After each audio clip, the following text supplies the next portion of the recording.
Now we're done with the boys, here's the girls. Oh, no. So you heard all of that.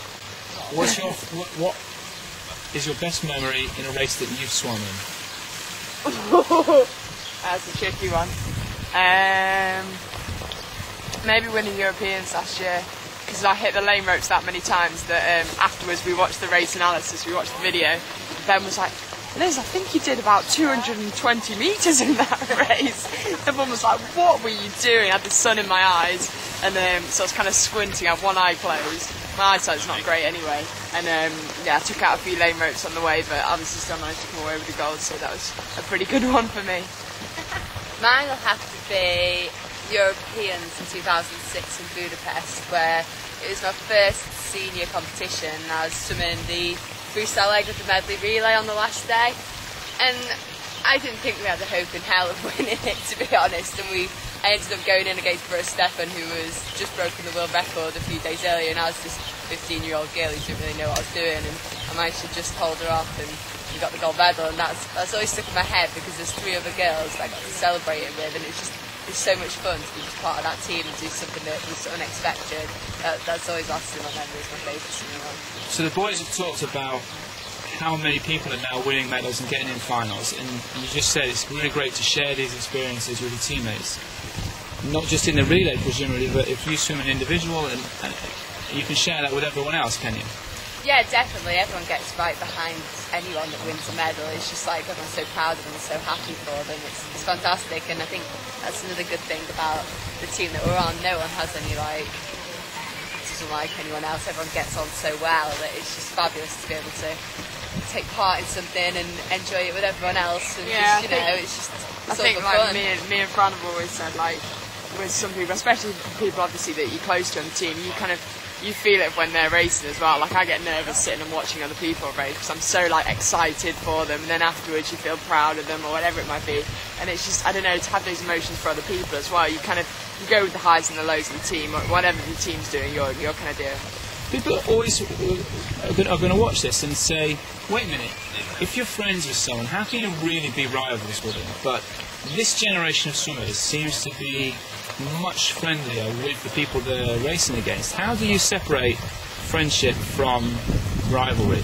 I think everybody knows how hard everyone else has to train to get where they are, so you kind of appreciate what they're doing, but you obviously want to win the gold at the end of the day. So if they beat you, they've obviously had to done a lot of work and tried really hard and like done something like phenomenal to be able to beat you, and it's just like acknowledging what they've done has been pretty impressive, and that's something you want to do, but you're not going to get like too fussed about it, because obviously you want to beat them the next time still, but it's just a nice thing, and like it's really good, like in the core room all the girls just get together and chat, and it's just really nice. I think it's a lot friendlier. Yeah, definitely.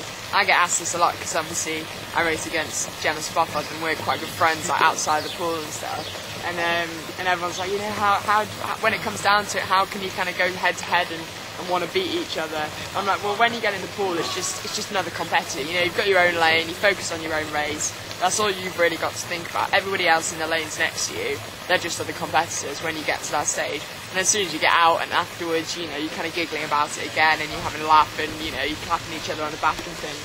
But I think it goes the same for everybody. As soon as you get in your lane, it's your race, and it doesn't matter who's in the lane next to you, whether from England or whether from, you know, Australia or America, wherever it might be. And what's your favourite memory of a race that you've seen?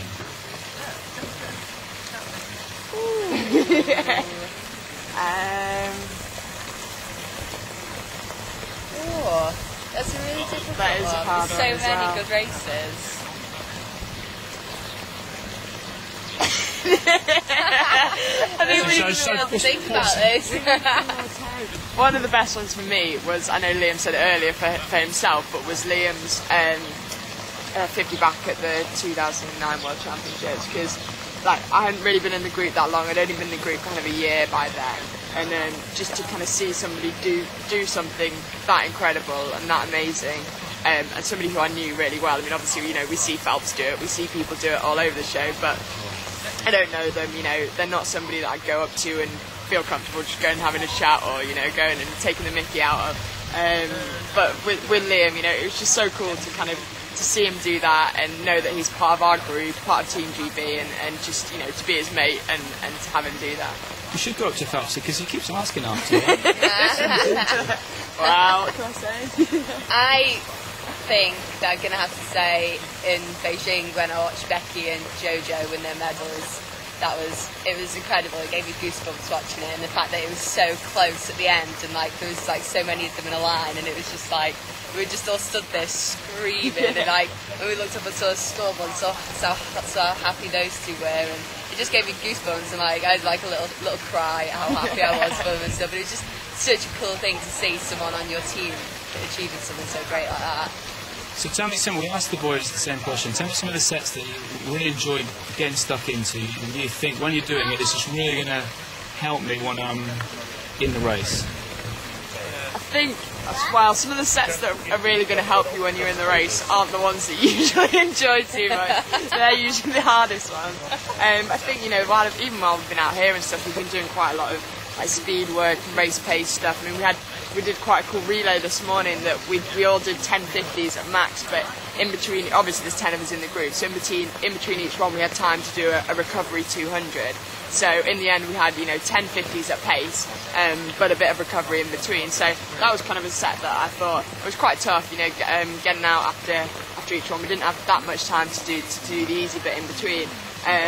But that's the kind of set, you know, you're really working that kind of pace. Especially for me as a 200 swimmer, we were kind of working that kind of threshold. So something like that would be good. We do a lot of sets where we do quite a few 50s at our back end pace, like the pace that we want to come home in our 100 metres or 200 metres.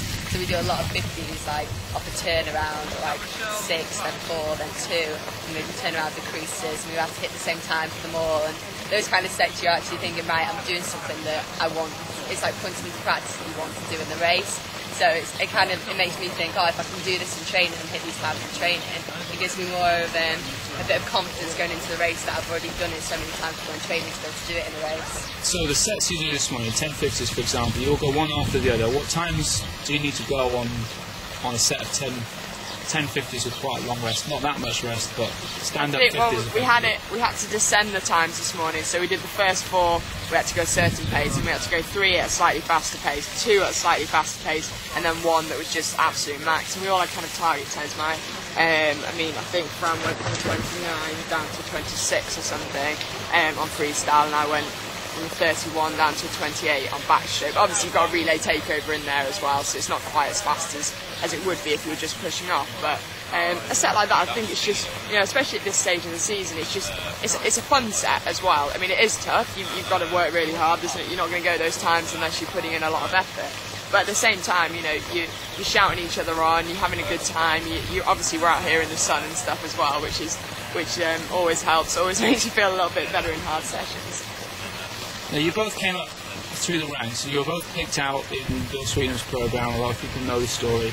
When you were younger, tell us about some of the tough sets or tough conditions that you had to go through, which you feel as though maybe opened your eyes to how hard things have got to be when you get to the top level. I think I get it easier now that I'm at Loughborough than I did when I was at home, because we have everything we could possibly want at Loughborough. We've got great training time, great facilities, we get to come away on so many great camps that when I was at home it's just like I had to leave the house at 5 o'clock in the morning and didn't get home till 8 o'clock at night, and like the day was filled with a 2-hour training session in the morning, going straight to school and back to the pool in the evening for another 2-hour session, and then home for homework, tea and bed. So now I've got it, I feel like I can focus more in on my swimming now, but you've got to go through that to appreciate the good things that I've got now. And I think that from that background that I've got, I do enjoy and embrace things a lot more that I get to do now that's a little bit different to back then. Yeah, definitely. I think some of the sessions that I probably did as a youngster, I was on quite a big distance program when I was younger, so that probably set me up quite well for doing those kind of sessions now. But when I was younger, I didn't do any gym work whatsoever. So coming kind of into Ben's group and things, you know, a few years back, and suddenly my muscles were so sore, I wasn't used to it. I didn't have a clue what was going on. You know, doing a weight session 3 times a week was unheard of. So I think, you know, certain things definitely set you up. And as Fran said, you know, everybody gets it tough in kind of club environments because, you have to factor in school, you have to factor in the fact that parents need to take you training and things like that. So training times aren't great. Obviously, you know, you're pretty knackered throughout the day and stuff like that. It's not ideal. It's not, you know, the way that you probably want to do it if you are, you know, aiming for a kind of professional career in it, which I guess is what we're doing now. And luckily, you know, being at Loughborough, we get those kind of things. Obviously, as you see, we get a bit of sun here and there as well. Makes you tough, doesn't it? Yeah.